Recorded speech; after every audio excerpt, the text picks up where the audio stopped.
লক্ষ্মীপুরে অপারেশনের সময় ভুলভাবে অজ্ঞান করায় 2 পা অবশ হয়ে গেছে বলে অভিযোগ করেছেন একজন মা। ভুক্তভোগী ফারজানা আক্তার এখন হাঁটতে পারেন না, নিজের 3 মাস বয়সী সন্তানকেও কোলে নিতে পারেন না। চিকিৎসায় সর্বস্ব হারানোর পর স্বামীও তাকে ছেড়ে চলে গেছেন। আতর মনিরের তথ্য ছবিতে প্রতিবেদন। ফুটফুটে 3 মাসের এই শিশুটির সবসময় মায়ের কোলে থাকার কথা, কিন্তু সেই শিশুকে কোলে তুলে নিতে পারেন না লক্ষ্মীপুরের টুমচর এলাকার ফারজানা আক্তার। কারণ জোর পান না 2 হাতে, আর নিজ শক্তিতে হাঁটার সক্ষমতাও হারিয়েছেন। কারণ সন্তান জন্মের সময় সিজারিয়ান হয় ফারজানার।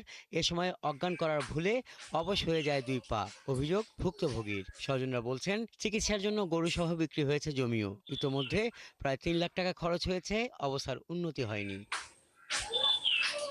পরিবারের অভিযোগ, এই কঠিন সময়ে ফারজানার স্বামী তাকে ছেড়ে চলে গেছেন। ফলে মায়ের চিকিৎসার পাশাপাশি অনিশ্চয়তায় পড়েছে 3 মাস বয়সী শিশুটির ভবিষ্যৎ। নর্মাল ডেলিভারি হওয়ার কথা ছিল, ওনারা নর্মাল ডেলিভারি না করে সিজার দিয়ে চলে যায়। রাকিব স্যার আমার সিজার করে ইঞ্জেকশন একটা দিছিল, তারপর আমার অজ্ঞান হয় নাই, এক কাটা পেটে দিছিল। তারপর আমার পুরো শরীর কাঁপে উঠছে, পরে আবার উঠে আবার একটা ইঞ্জেকশন দিছিল, দিয়ে তারপর আমাকে সিজার করছে। সিজার করার পর সিটে নিয়ে আসার পর আমি নাকে মুখে ফেনা ছাড়িয়ে দিচ্ছে, আমার মা অনেক কান্না করছিল। তারপর আমার পায়ে আর কোনো বোধ আসে না। ঢাকা নিয়েছি, ঢাকা থেকে 18 দিন পরে বাড়িতে আসি এখন কিছু করতে পারি না টাকা লাগে। এরপরে আবার নবাদ নিয়েছি, 1 মাস নিয়ে সব কিছু করছি।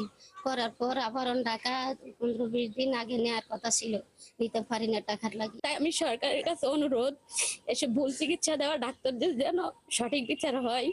তার স্বামী তার সাথে এখন যোগাযোগ করতেছে না, তাকে নিতে চাচ্ছে না, বলতেছে এখন প্রতিবন্ধী এই বোনকে নিয়ে সে কি করবে।